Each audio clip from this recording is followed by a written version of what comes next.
또 이렇게 보통 가신 분들 잘 안 오시거든요. 네, 감사합니다. 네. 네, 또 이렇게 각자 또 삶 속에서 또 그 말씀과 진리 가지고 또 살아가시는 거니까요. 우리 이사야 19장인데요. 본문이 19장 전체인데 어떻게 하면 1절부터 17절까지는 제가 한번 읽고요. 그 다음에 18절부터 24절까지는 우리 같이 읽어보도록 할게요. 이사야 19장 1절 이하 제가 먼저 보겠습니다. 애굽에 관한 경고라. 보라, 여호와께서 빠른 구름을 타고 애굽에 임하시리니 애굽의 우상들이 그 앞에서 떨겠고 애굽인들의 마음이 그 속에서 녹으리로다. 그가 애굽인을 경동하사 애굽인을 치게 하시리니 그들이 각기 형제를 치며 각기 이웃을 칠 것이요 성읍이 성읍을 치며 나라가 나라를 칠 것이며 애굽인들의 정신이 그 속에서 쇠약할 것이요 그 도모는 그의 파산하신 바가 되리니 그들이 우상과 마술사와 신접한 자와 요술객들에게 물으리로다. 그가 애굽인을 잔인한 군주의 손에 붙이시리니 포악한 왕이 그들을 치리 하리라. 주 만군의 여호와의 말씀이니라. 그날에 애굽인이 부녀와 같을 것이라. 그들이 만군의 여호와의 흔드시는 손이 그 위에 흔들림을 인하여 떨며 두려워할 것이며 유다의 땅은 애굽의 두려움이 되리니 이는 만군의 여호와께서 애굽에 대하여 정하신 모략을 인함이라. 그 소문을 듣는 자마다 떨리라. 같이요.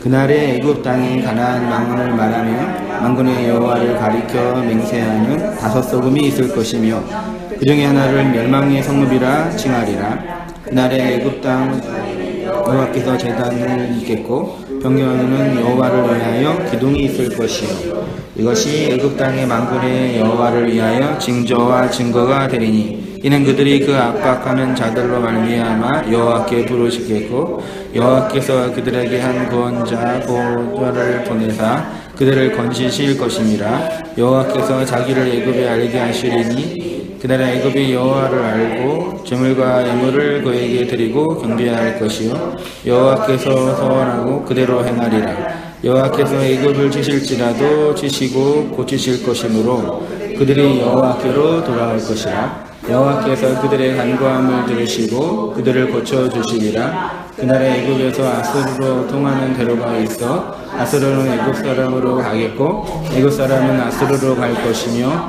애굽 사람이 아수르 사람과 함께 경배하리라. 그날에 이스라엘이 애굽 및 아수르와 더불어 셋이 세계 중에 복이 되리니 이는 만군의 여호와께서 복주시며 이르시되 내 백성은 애굽이여 내 손으로 지은 아수르여 이스라엘이여 복이 있을지어다 하실 것입니다. 아멘. 네, 오늘 25번째 이사야 시간으로요. 제목을 애굽 장차 멸망할 성읍 장망성 장차 망하게 될 성이라는 제목으로요. 보겠습니다. 먼저 한번 애굽, 아수르, 바벨론 이점 찬찬히 한번 세영님이 한번. 이사야 13장에서 바벨론을 시작으로 23장까지 열방을 향한 예언의 말씀이 선포됩니다. 그 중에 이스라엘에게 많은 영향을 주었던 나라는 초기에는 애굽이었고 중기에는 아수르였으며 후기에는 바벨론이었습니다. 이스라엘은 이 강대국들의 돈 속에서 생존해야 했기 때문에 이들의 정치적 군사적 영향 아래서 자유로울 수 없었습니다. 이런 정치적 군사적 상황 속에서 선지자들의 무시적 예언은 역사의 지평인 정치와 군사적 상황을 통하여 그 너머에 있는 여호와 하나님의 구속사를 해석하고 선포하는 것이었습니다. 네, 이사야 15장부터 18장까지는 모압, 아람, 구스, 이스라엘 주변에 있는 나라들이죠. 가나안 예언이 있고요.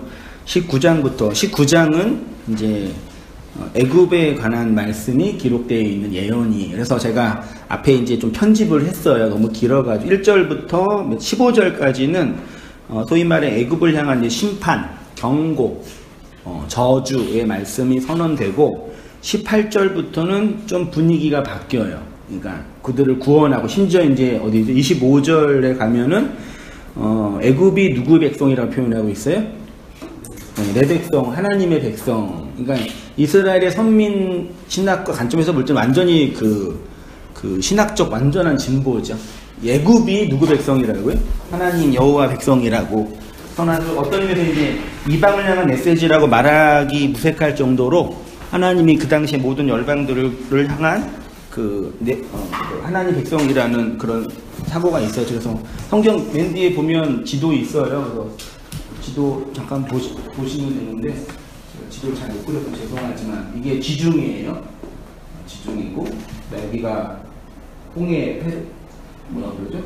그 홍해 그 다음에 여기쯤이 아마 페르시아만 될 거예요. 그래서 지중해로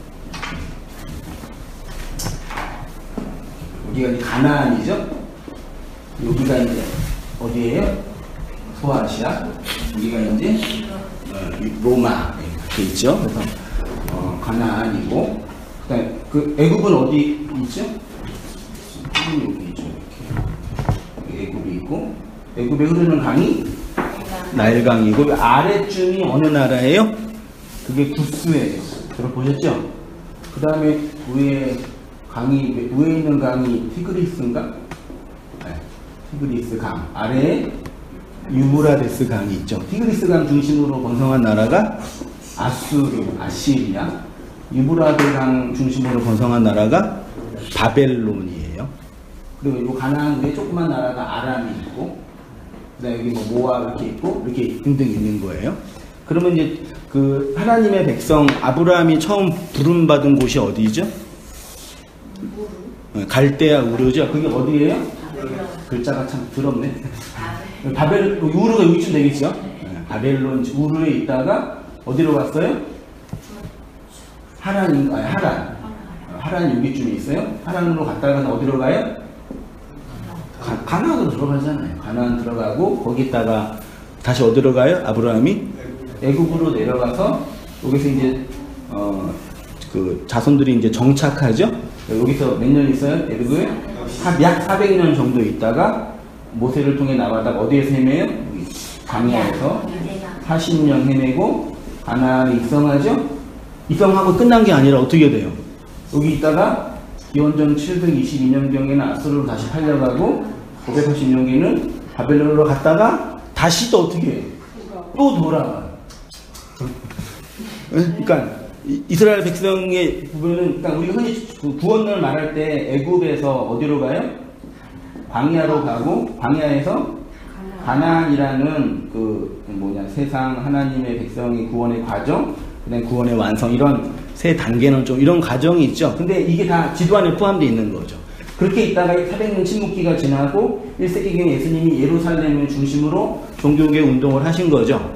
그것이 확장되어서 이제 예수님 사후에 기독교 공동체가 어디가 됐냐면 여기쯤에 다메섹, 그 다음에 소아시아 회복교회로 갔다가 이로 쭉 뻗어나가는 거죠. 그래서 예수님 사후에 1세기, 2세기경의 초기 기독교 문명은 어떻게 형성되어 있습니까? 이게 이제 나중에 로마 제국이 되는데 이렇게 형성이 되는 거예요. 이렇게. 그런데 여기 애굽 요 위에 삼각지 위에 어느 도시가 있는 그 도시가 뭐냐면 알렉산드리아예요. 애굽에 있는 도시예요. 그러니까 그 가나안 팔레스타인 입장에서는 애굽은 이방적인 개념이었는데 초기 기독교 입장에서는 요 애굽의 그 알렉산드리아가 초기 기독교 그 어떤 신학과 사상을 이렇게 담고 있는 사상적 도서관. 네. 그러니까 실제로는 여기가 이제 성지였지만 실제로 그 사상은 여기서 집대성된 거죠. 여기에서 이제 교부들이 많이 나와서 이제 기독교가 펼쳐지면 여기가 이슬람에서 멸망당이 퍼져 나간 거 이렇게 뭐 세계 교회사 있는데요. 애굽, 가나안, 바벨론 이렇게 있는 거예요. 이게 이제 여기 성경 전체 이야기인데 이게 이제 객관적인 성경의 역사이지만 이걸 이제 주관적으로 우리의 인생 속에서도 경험되는 거죠. 우르에 있다가 이방 우상 숭배자였죠. 아브라함이요? 우상 숭배했다가 하나님 부르심 받아서 약속의 땅으로 갔는데 다시 애굽에서 또 나오고 이런 어간. 그래서 그렇게 이런 틀 속에서 한번 애굽이라는 그 당시 이스라엘의 열방 국가의 어떤 강대국. 그러니까 강대국은 요거죠. 애굽이랑 초기 강대국은 애굽. 그 다음에는 아수르.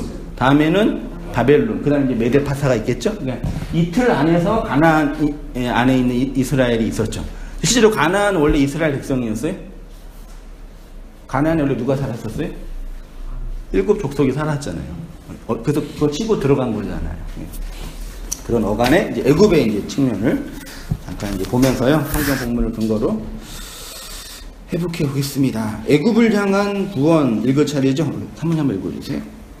시상 15장부터 18장까지는 모압, 아람, 이스라엘 등에 관한 예언의 말씀이 있고 19장에는 애굽에 대한 예언의 말씀이 기록되어 있습니다. 19장 1절부터 15절까지는 애굽을 향한 심판의 메시지가 주로 기록되어 있고 18절부터 25절까지는 심판받는 애굽이 어떻게 구원받게 될 것인지를 말씀하고 있습니다. 그럼 제가 읽지 않았나요? 그 다음도 읽어주세요. 19장 17절까지 애굽에 임할 심판의 메시지가 끝나자 이사야는 갑자기 분위기를 전환하여 회복과 구원의 메시지를 선포하고 있습니다. 여호와의 영적인 종도의 풍요함을 담고 있는 언약 백성인 이스라엘을 통해서 애굽의 영적인 풍요가 나타나는 모습을 예언적으로 선포하고 있습니다. 18절 이후에 선지자는 애굽이 하나님을 알게 되고 하나님께 제물과 예물을 드리며 경배하게 될 것이라고 예언합니다. 전반적인 흐름이 구원과 회복에 관한 내용인데 18절을 보면 회복의 메시지와는 상충되는 내용처럼 보입니다. 네, 문맥상 17절까지는 다 심판이에요. 그 18절부터는 이제 회복에 관한 메시지인데 다시 볼게요. 그날에 종말론적인 구원이 실현되는 그날에 애굽 땅에 가나안 방언을 말하며 애굽 땅의 방언은 좀 충분하지 않는 번역이죠. 방언이라고 되지만 이제 언어, 말이 더 정확한 표현이죠. 근데 방언도 언어지만 좀 약간 그 표준어와 다른 느낌이잖아요. 그러니까 가나안 말을 하며 어디에서요? 애굽이 가나안 말을 한다는 게 무슨 뜻일까요? 애굽이 가나안 말을 한다는 얘기예요. 하나님의 백성을 말합니다. 그러니까 애굽은 이 당시에는 이방 나라죠. 하나님을 알지 못하는, 특히 이제 우상 숭배를 섬기는 그곳에 무슨 말을 하는데 가나안, 그 가나안이 하나님의 말이에요 라고 질문할 수 있겠죠. 아무튼 그렇고 만군의 여호와를 가리켜 맹세하는 5 성읍이 있을 것이며 그 중에 하나를 지금 성경에서는 멸망의 성읍이라 그러고요. 이전 성경 한글 개혁인가요? 거기에서는 장망성, 더 다가오는 번역이죠. 한자로 장차 망할 성. 애굽에 있는 5 성읍이요. 질문은 그거예요. 애굽 땅의 가나안 방언을 말한다는 것은 무슨 뜻일까? 그리고 애굽에 여호와를 가리켜 맹세하는 5 성읍이 있는데 그건 뭘까?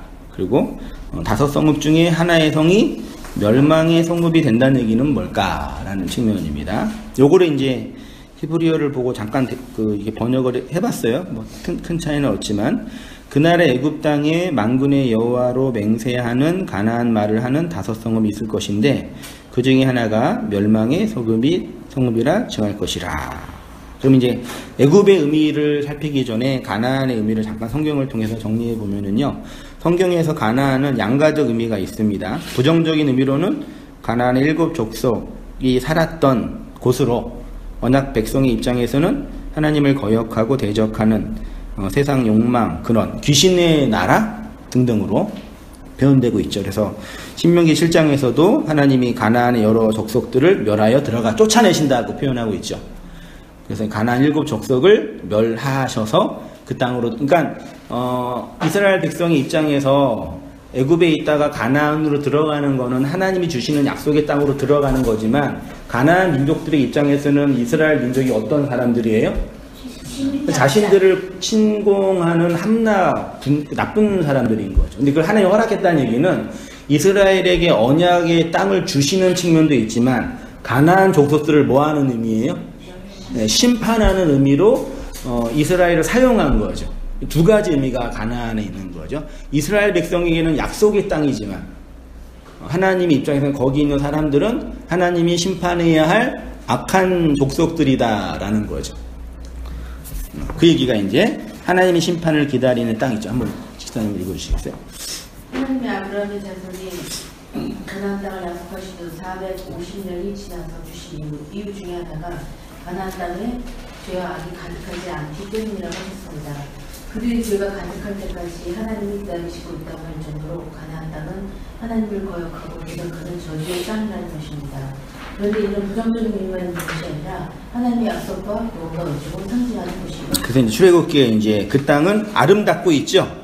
내가 내려가서 그들을 애굽의 손에서 건져내고 그들을 그 땅에서 인도하여 아름답고 광대한 땅 있죠? 요 아름답고가 토부예요. 하나님의 선이 실현되는 광대한 넓은 뭐 그런 뜻이래요.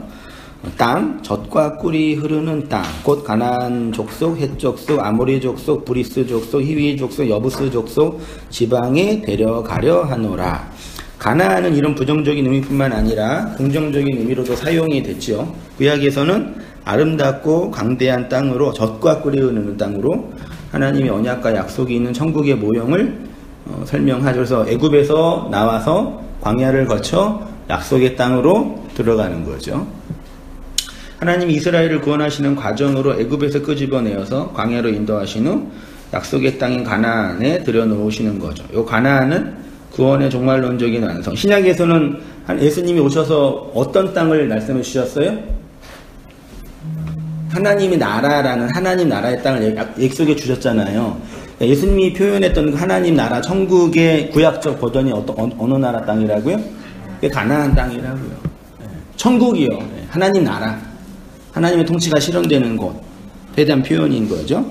그래서 애굽 땅에서, 근데 이제 18절을 다시 보시면 애굽 땅에서 누구 말을 한다고요? 가나안 말을 해요. 저는 이게 좀 꽂혔어요.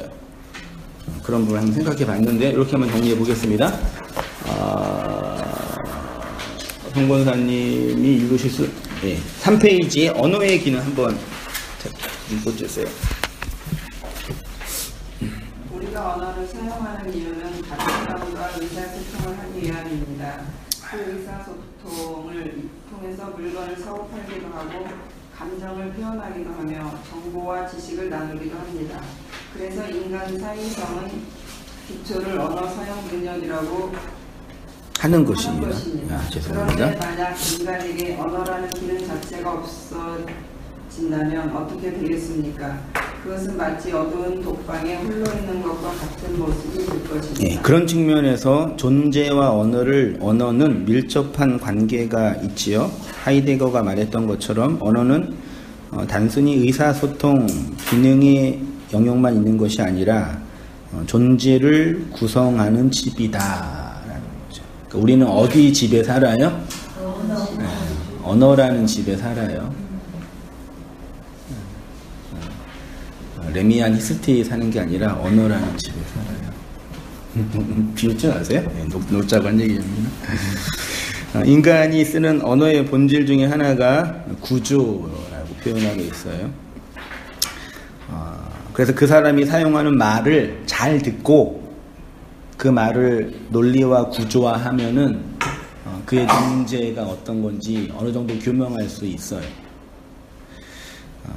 그 사람의 존재됨이 언어에서 나온다는 것인데, 그래서 정신이 명료한 사람은 명료한 언어를 사용하겠죠. 정신이 투박한, 성격이 투박한 사람은 투박한 언어를 사용하고, 교활한 사람은 교활한 언어를 사용하겠죠. 시장에서 사용하는 언어와 학자들이 사용하는 언어는 같을 수 없겠죠. 그래서 인간은 말이 통하는 사람을 찾아다니고 말이 통하지 않는 사람과 있으면 불편하죠. 홍권사님 좀 에어컨 좀 좀만 켜주시면 저도 땀나고 그런 의미에서 이제 말이 중요하다라고 이제 일반적인 얘기를 하고요. 신앙의 영역에서. 그런데 이사야의 종말론적인 예언 중에 하나가 애굽 땅 안에서 가나안의 말이 나온다라고 표현하고 있어요. 애굽이 가나안 말을 사용한다라는 것은 애굽이 그들이 사용하는 말을 통해서 그의 존재가 가나안이 된다는 얘기죠. 이 말은 그들이 사용하는 언어를 통해서 애굽이 가나안이 된다라고 표현할 수 있겠죠. 그래서 한 나라의 국가가 한 나라를 침공할 때 마지막까지 그 나라가 잃어버리지 않는 게 뭐겠어요? 언어죠. 그러니까 언어를 잃어버리면은 다 잃어버리는 거죠. 진짜예요. 근데 히브리인들이 희한해요. 히브리인들은 나라가 없었잖아요. 많은 나라의 지배를 받았잖아요. 실제로 몇백 년 동안 땅이 없었잖아요. 근데 그 유대인들 남아 있었단 말이에요. 뭘로 남아 있었어요? 언어로요. 근데 그 언어가 이제 성경이라는 텍스트로 기록된 거죠, 말하자면.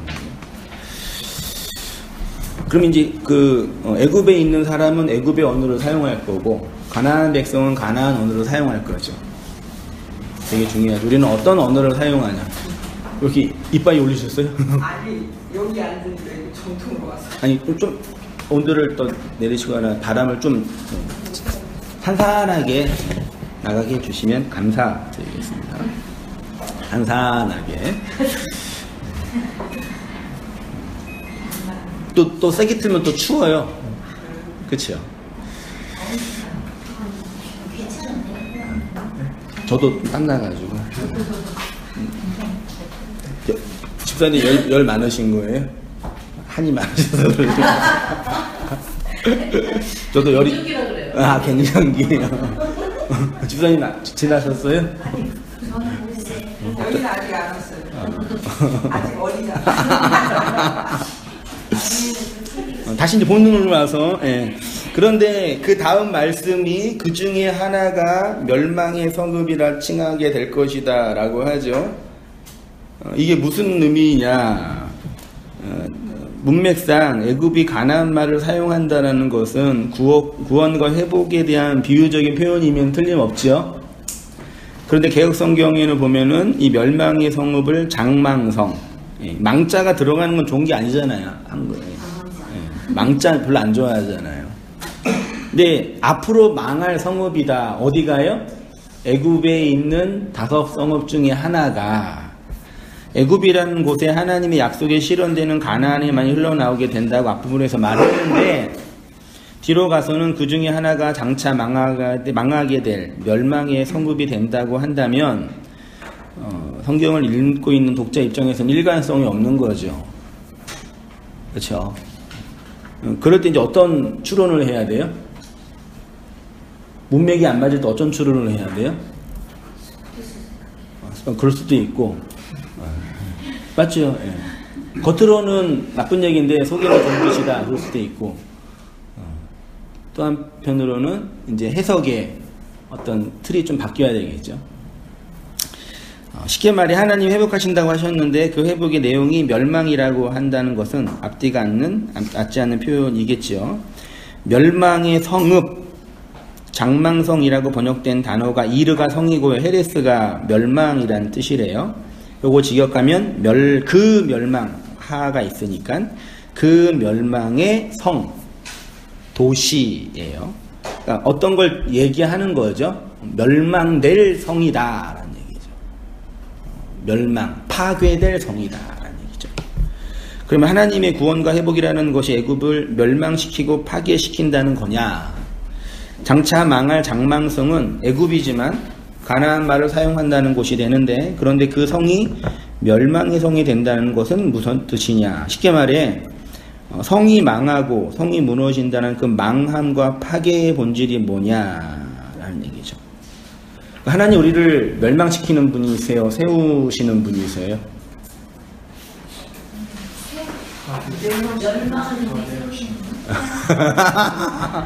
우리를 파괴하시는 분이세요?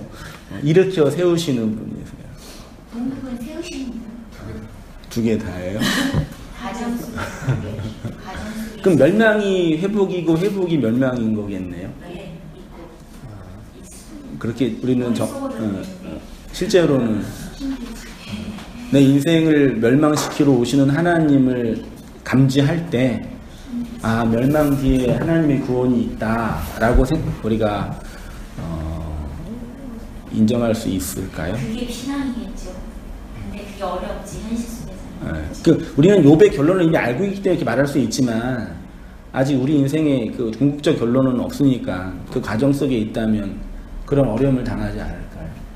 그러니까 이걸 이제 교회사 쪽으로, 한국교회사 쪽으로 잠깐 본다면, 한국교회는 이제 어쩔 수 없이 기복주의의 그 태동 안에서 움직여졌으니까, 하나님 무조건 다 좋으시는 분, 힘주시고 위로하시는 분, 구원해 주시는 분, 내가 어려울 때 힘들 때 위로해 주시는 분이라고 다 이해할 수밖에 없었잖아요. 근데 신앙생활을 하다 보니까 그게 거짓말이라는 거 다 들통난 거죠. 그게 맞나요? 그래서 이제 이 묵시체계 안에서 많은 성도님들이 그런 과정과 인생의 경험을 하면서 어떤 좀 오해나 이해가 생겼냐면 하나님께 복 받으면 큰일 나는 것처럼, 뭐가 좀 잘 되면은 안 되는 것처럼, 하나님은 우리를 공격하고 머리를 자르고 해체하러 오시는 분이라고만 이해하는 좀 뉘앙스가 있는 것 같아요. 이 우리 교회의 현실을 좀 보면 그렇지 않나 생각하죠. 미안해, 또 꼬집어서 얘기해가지고. 근데 구약성경을 보면요, 하나님은 분명히 멸망시키고 파멸시키는 분으로 많이 나타나고 있어요. 제가 몇 개만 손꼽만 들었어요. 여호수아 8장 8절. 너희가 그 성읍을 취하거든, 여호수아니까 가나안 성읍 공격하는 거죠. 가나안 정복 전쟁 취하거든 뭐 하래요? 불사, 이 헤렘이에요. 다 태워 죽여라 라는 뜻이죠. 어린아이부터 노인까지 다 파멸시켜라 라는 얘기죠. 누구한테 시킨 거예요? 하나님이 이스라엘을 통해서 가나안을 이렇게 죽여라 라는 얘기죠. 파괴하라 그러죠. 시편 28편 5절. 그들은 여호와께서 행하신 일과 손으로 지으신 것 생각하지 아니하므로 여호와께서 그들을 뭐 하신대요? 파괴하신대요. 하나님의 뜻과 일하심을 알지 못하는 자들을 향한 주권자의 그 강력한 살의. 네. 그래서 이제 소위 말해 이제 그 무신론자들이 하나님에 대한 그 부정적인 시각이, 자기 그 규정과 규칙은 누가 정한 거예요? 하나님이 정해놓고 규정과 규칙에 맞지 않으면 어떻게 하신다는 얘기예요? 파괴하고 죽여버린다. 예수를 믿는 규정과 규칙을 하나님이 정해놓고 그 규정과 규칙을 지키지 않는 자들을 하나님 뭐 하신대요? 심판하시고 파괴하신다. 맞나요? 이게 기본적인 기독교 문명이 이해하고 있는 하나님에 대한 역사에 대한 이해인데 그런 거 같나요? 그건 아니라고 생각하세요? 특히 구약 성경 보면 더 그래요. 보라, 내가 오늘 너를 여러 나라와 여러 왕국 위에 세워 내가 그것들을 뽑고, 예레미야 시킨 거예요. 그것들을 뽑고 파괴하고 파멸하고 넘어뜨리고, 이 넘어뜨리다가 헤렘 똑같은 단어였어요. 그 다음에 건설하고 심게 했다라고 하죠. 성경에서는 하나님이 파괴하고 멸망시키는 분으로 많이 묘사되고 있습니다. 이방 백성은 말할 것도 없고 언약 백성인 이스라엘도 하나님이 심판하시고 멸망시키시고 파멸시키는 분으로 나타납니다. 심지어 이스라엘 백성에게 가나안 족속을 다 멸망시키라고까지 시키신 거죠. 그러면 하나님이 인간을 멸망시키는 분이라고 할 때 그 멸망의 본질이 뭐냐?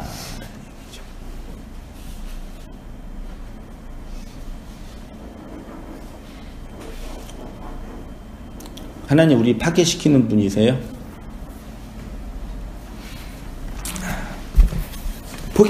파괴시켜요. 우리 공격하고 들어오세요. 맞지요? 네.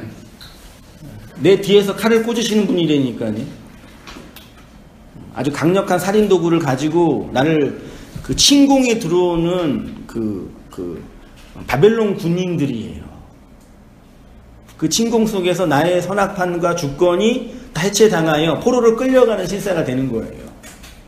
맞죠? 네, 근데 여기에서 이제 해석적 오류가 좀 있는 것 같아요. 멸망시키고 파괴시키는데 그것의 본질이 뭐냐라는 걸 잠깐 생각해 볼게요. 출애굽기 28장 32장 8절 있죠. 같이 한번 읽어보겠습니다. 시작. 그들이 내가 그들에게 명한 길을 속히 떠나 자기를 위하여 송아지를 부어 만들고 그것을 숭배하며 그것에게 태생을 들이며 말하기를 이스라엘아 이는 너희를 애굽 땅에서 인도하여 낸 너희 신이라 하였도다. 여호와께서 또 모세에게 이르시되 내가 이 백성을 보니 목이 곧은 백성이로다. 그런즉 나대로 하게 하라. 내가 그들에게 진노하여 그들을 진멸하고 너로 큰 나라가 되게 하리라. 금송아지 만들어서 우상 숭배한 이스라엘 백성을 향해서 하나님이 다 쓸어버리겠다, 진멸하겠다라고 하셨죠. 그냥 화가 나가지고 안 죽일 건데라고 한 게 아니라 실제로 진멸하셨죠. 했잖아요. 광야에서 다 죽여버렸잖아요. 하나님께 우리를 죽이시죠. 네. 우리를 진멸하시는 하나님. 내가 너희의 산당을 헐며 너희의 분향단을 부수고 너희의 시체들을 부서진 우상들 위에 던지고 내 마음이 너희를 싫어할 것이며. 레위기에는 뭘 한대요? 산당, 우상이라고 표현하고 있습니다. 민수기에. 그 땅 원주민들이 너희 앞에서 다 몰아내고 그 새긴 석상과 부어 만든 우상을 깨뜨리며 산당을 뭐하고요? 그럼 하나님이 파괴하고 파멸하고 무너뜨리고 허는 그 내용은 뭐예요? 산당, 우상. 그럼 여기에서 이제 어떤 존재론적인 어려움이 있냐면, 내가 우상을 숭배하잖아요. 그러면 숭배하는 나와 그 우상이 분리되어 있어요? 하나로 연합되어 있어요? 내가 우상을 숭배한다는 얘기는 내가 그 우상이라는 얘기예요. 10계명의 모든 계명은 한마디로 뭐예요? 우상 숭배하지 말라죠? 1계명이 우상 숭배하지 말라. 내 앞에 다른 신을 두지 말라는 얘기잖아요. 그 얘기는 나 말고 다른 신을 섬기지 말라는 얘기가 아니라고 말씀드렸죠. 어떻게 하나님이 당신 말고 다른 신이 있다고 말하냐고. 말이 안 되잖아요. 나를 니네가 욕망하는 그 우상으로 만들어서 섬기면 안 돼. 그게 우상 숭배의 본질이에요. 그러니까 이런 이야기 내러티브를 통해서 뭘 이해해야 되냐면은 그 막 말도 안 되는 극우적인 기독교인들이 말하는 거 있잖아요. 막 이번에도 우리 황교안 한 당의 공적인 대표님이 부처님 날 오신 날 가져가지고 합장 안 해가지고 공격을 당하잖아요. 그게 뭐 때문에 그런지 아시죠? 그분이 독실한 기독교인 장로님이신가? 전도산 신학도 하셨어요? 네. 그래 몰라. 전도사님이잖아요. 그러니까 이걸 안 하는 이유가 이게 뭐란 얘기예요? 우상 숭배한다고 생각하는, 그게 믿고 있기 때문이에요.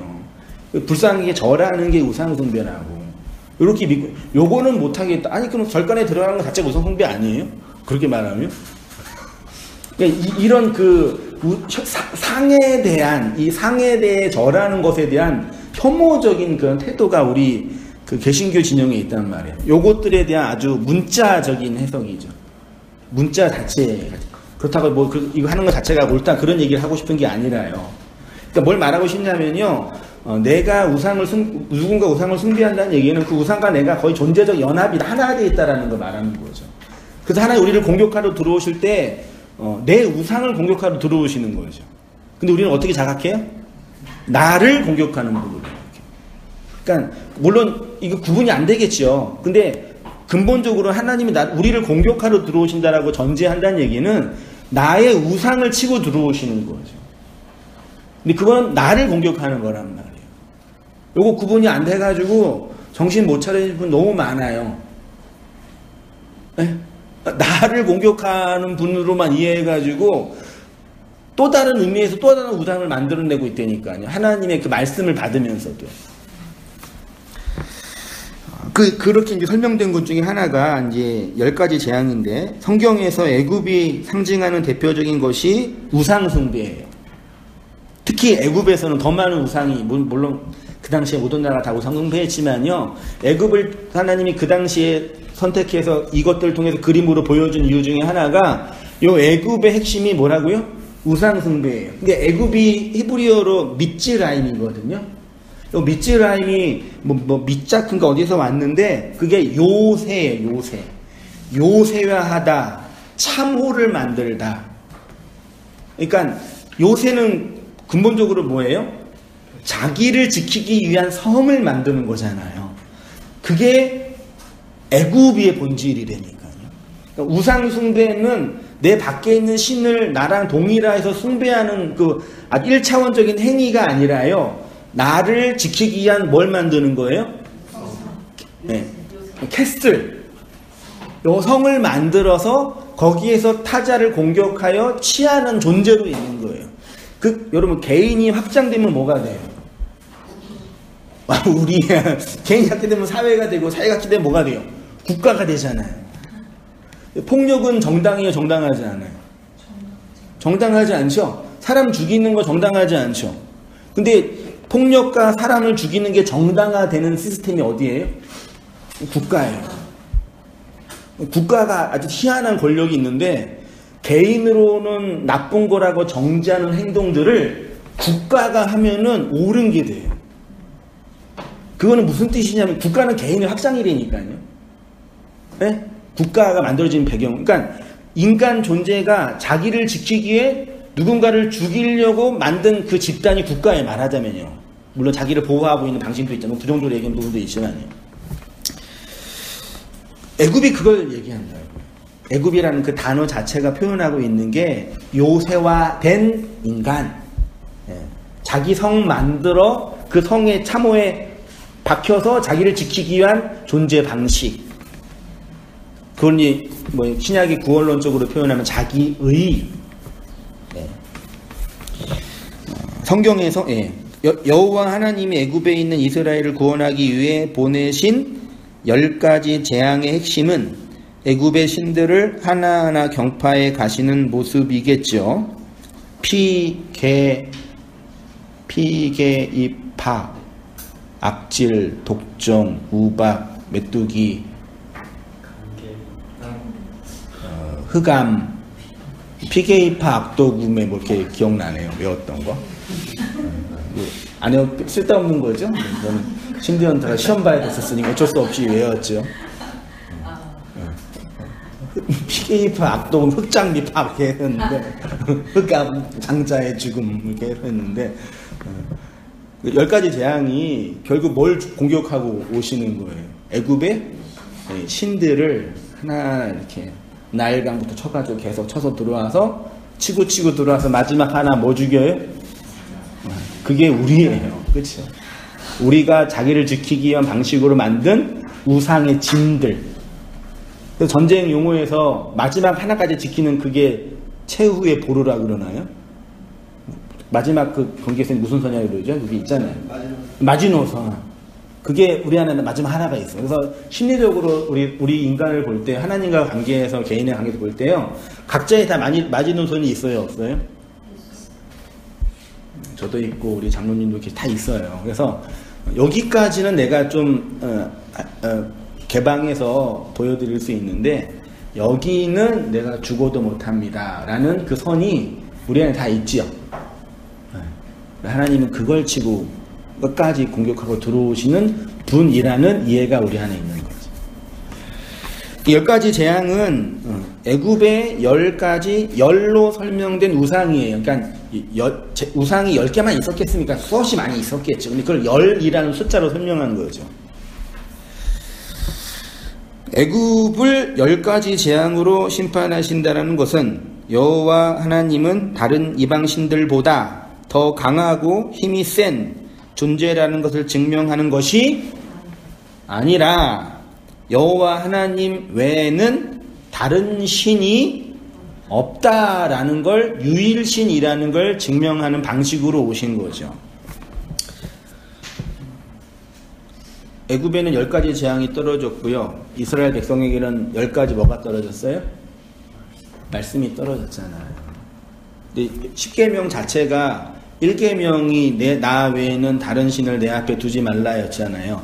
나를 다른 신으로 만들어서 섬기지 말라 그랬죠. 쭉 내려. 그 다음에 2계명은 뭐 상이고, 그 다음에 3계명은 헛되이 부르지 말고, 그 다음에 안식일 등등 하다가 맨 마지막 10계명으로 하면 또 뭐예요? 탐심과 관련돼 있잖아요. 그러니까 바울이 골로새서인가 어디선가 탐심은 곧 우상숭배라 그랬잖아요. 그러니까 탐심이 10계명이 다시 어디로 가요? 1계명으로 가잖아요. 그러니까 이거 하나는 다 우상숭배와 관련된 거고요. 우상숭배하는 자들은 반드시 삶 속에서 살인, 간음, 거짓말을 할 수밖에 없어요. 희생제사 드려야 되고 이방신과 연합해야 되고, 그래서 거짓말로 사람들을 죽여야 내가 살 수 있는 방식이니까요. 존재 양식이에요. 그래서 나중에 이제 이렇게 우상 숭배하지 않는 자에서 사랑하는 자로 회복되는 이야기가 요한 서신에서 1, 2, 3소에서 다 뭐하라 얘기해요. 사랑하라, 사랑하라, 사랑하라 하고 얘기하는 거죠. 그 사랑이 우상 숭배의 파괴로 자기 이 성이 해체된 자 안에 경험되는. 그래서 교회는 누구의 머리로 모이는 거예요? 그리스도의 머리로 연합되는 거죠. 각자의 우상들이 파괴돼서 그 말로 소통하는. 원리는 그것입니다. 한번 볼게요. 그러니까 다섯 성읍이 내용으로 담고 있는 것이 장망성인데 이 장차 망하리라 라고 예정된 성읍으로 그 망함의 본질은 그 존재 자체의 사멸이 아니라 우상의 제단이 파괴될 성읍이에요. 하나님이 우리 존재 자체를 멸망시키려고 오신 분이 아니라 우상 숭배하고 있는 나, 근데 그게 나니까를 파괴하러 오신 분. 그래서 구약에서 어떤 사람이 가장 신앙이 좋은 사람이에요? 우상의 제단을 무너뜨리는 사람이 가장 신앙이 좋은 사람이었잖아요. 그래서 누군가 그 사사기의 여룻바른 교회는 다 부셨잖아요. 그래서 그걸 그대로 우리가 접목시키죠. 그래서 극단적인 기독교인들이 그거 그대로 모양 따가지고 불상 모가지 자르고, 그게 문자주의예요. 교조주의. 문자 안에 갇혀있는 인간들이에요. 문자에 갇혀있는 인간들이에요. 그러니까 하나님이 애굽의 성을 멸망시킨다라는 것은 10가지 우상을 숭배하던 그 우상의 성읍이 무너져 가나안 말 10가지 말씀이죠. 십계명. 그걸 이제 하나의 말로, 사랑의 말로 하는 거죠. 그러니까 10가지 말을 10가지 우상으로 섬기고 있죠. 그대로 지킬 수 있다고, 그대로 행할 수 있다라고. 근데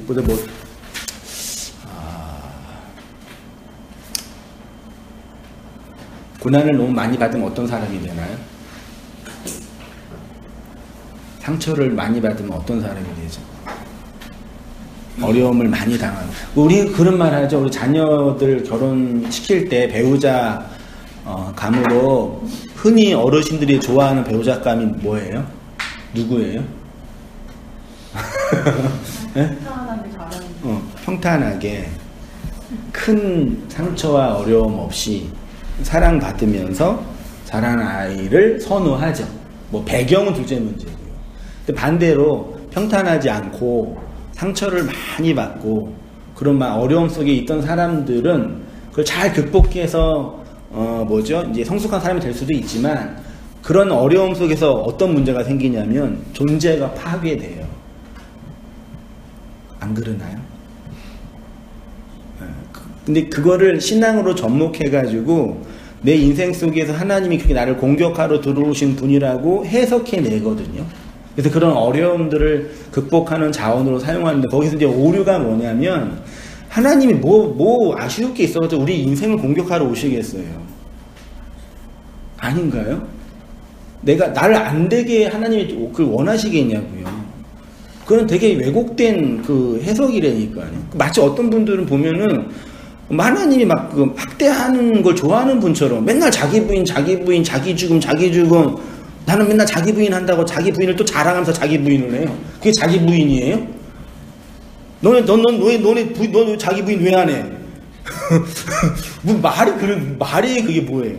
그러면서 마치 내가 학대당하고 있고 고통받고 있는 이 나를 보면서 내가 하나님의 사랑과 은혜를 받고 있다라고 위로를 하는 분들이 가끔 있어요. 저도 이제 그런 성향, 그런 부분에서 경험이 됐으니까 얘기할 수 있는 거예요. 하나님은 우리를 그렇게 공격하러 들어오시는 분은 아니에요. 제가 그렇습니다. 예. 거기까지 하고요. 누구 읽으신 사례요? 한번 존재를 파괴하는가 한번 읽어주세요. 누군가 고난과 고통 속에 있을 때 욥처럼 하나님이 내 인생 자체를 무너뜨리고 내 존재 자체를 파괴하러 오신 분처럼 느껴질 때도 있습니다.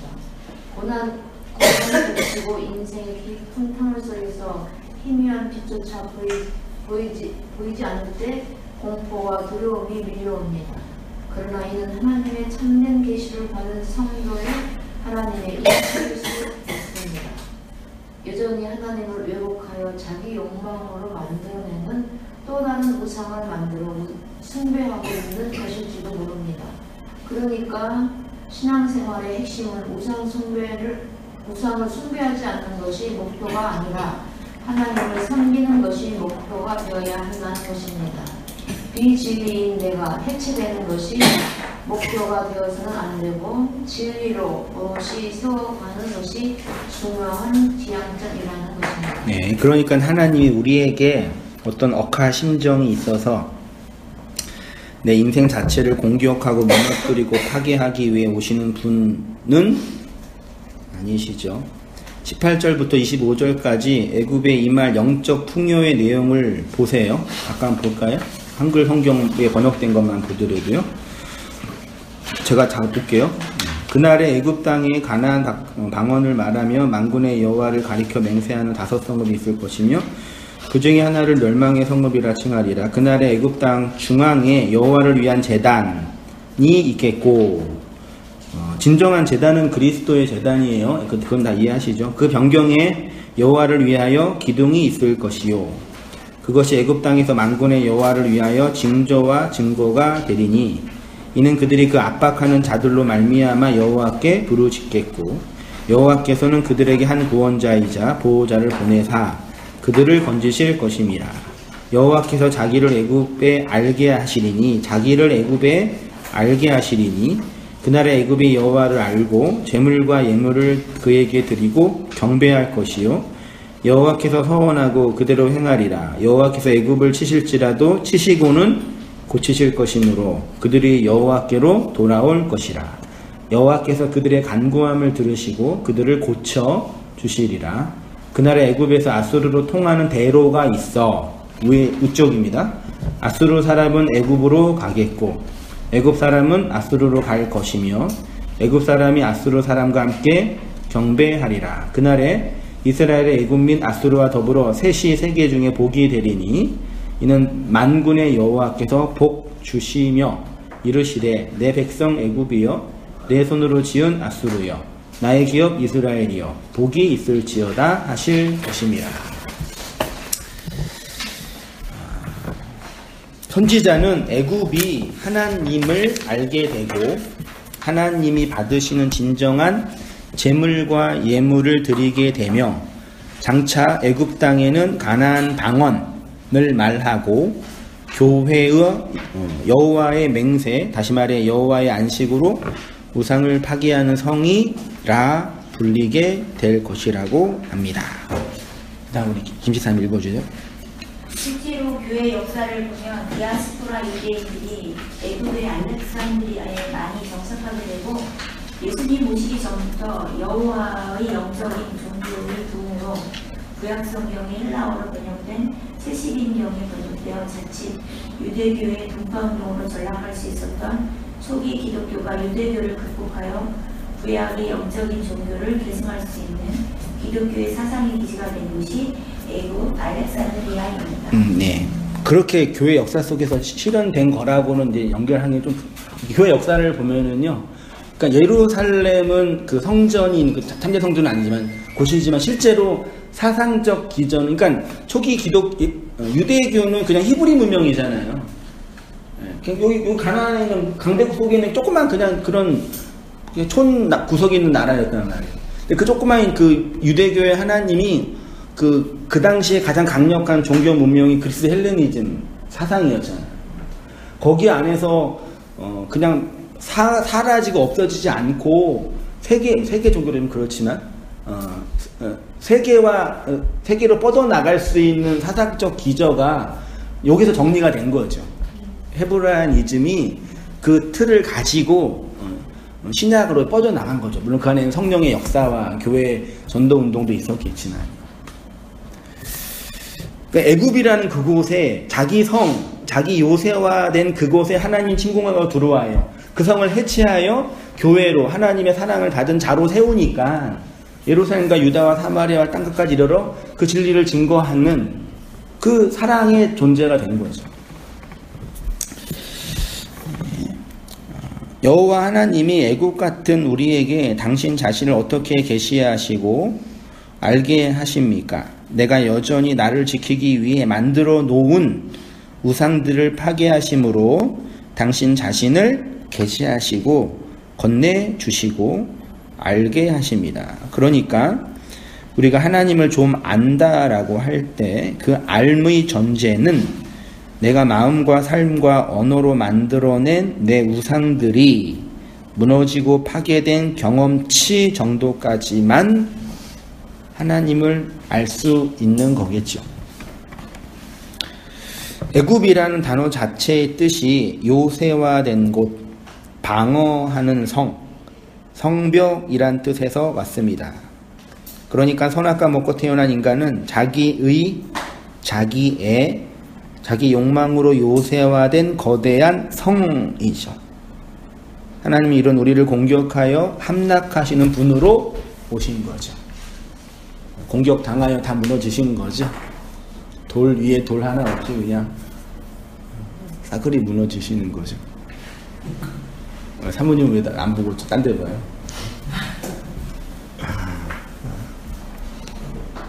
근데 나를 내 인생 존재 자체를 파괴하러 오신 분이 절대 아닙니다.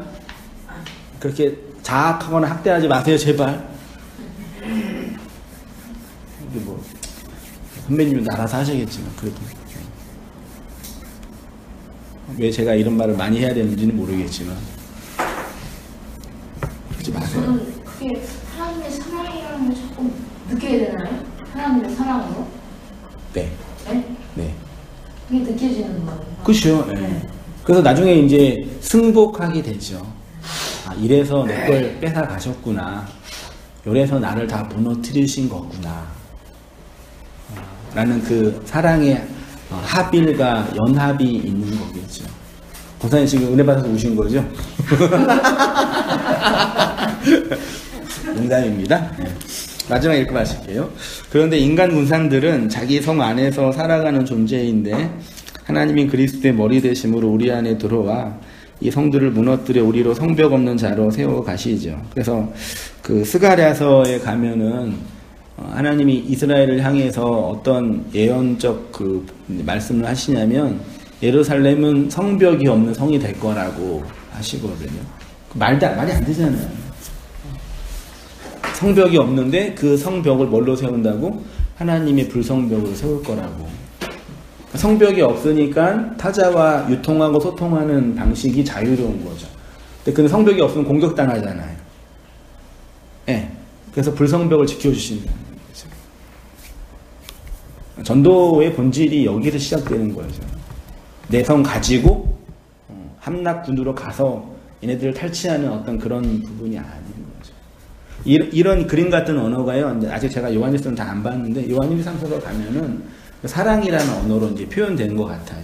형제를 사랑하는 자는 하나님을 사랑하는 거고, 하나님을 사랑하는 자 형제를 사랑하는 거고, 서로 사랑하여 하나님의 사랑이 완성된다라는 측면으로 십계명의 마지막 하나가 사랑이 탐욕이 어떻게 삭제되어서 사랑으로 완성될 것인지를 이제 그 묵시적 언어로 이 땅에서는 완벽하게 구현되지 못하겠지만 표현하는 거죠.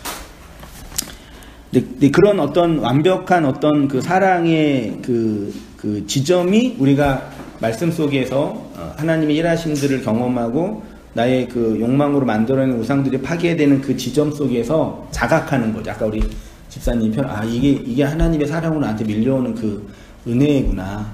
나를 보듬 안으시는 하나님의 인도하심의 과정이구나를 깨트리고 해체된 나의 존재와 역사를 보면서 해석해내는 거죠.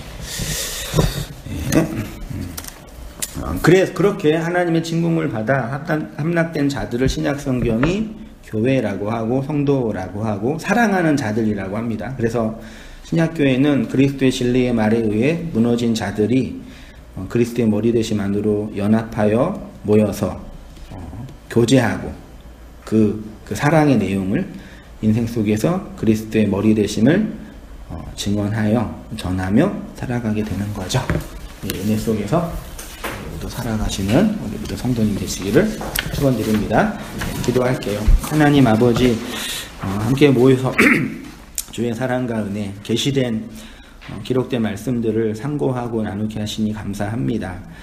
애굽이라는 그 자기 성 안에 갇혀 있는 저희들에게 찾아와 주셔서 10가지 재앙을 통해 10가지 말씀을 주시고 마지막 그 하나의 사랑 안에서 지옥에서 나오게 하셨던 그 복음의 내용들을 묵상하고 되새김하여서 하나님의 그 은혜의 돌보심이 어떠한지를 깨닫고 찬송하며 살아가는 저희 모든 삶들 다 되어지도록 주님 인도하여 주옵소서.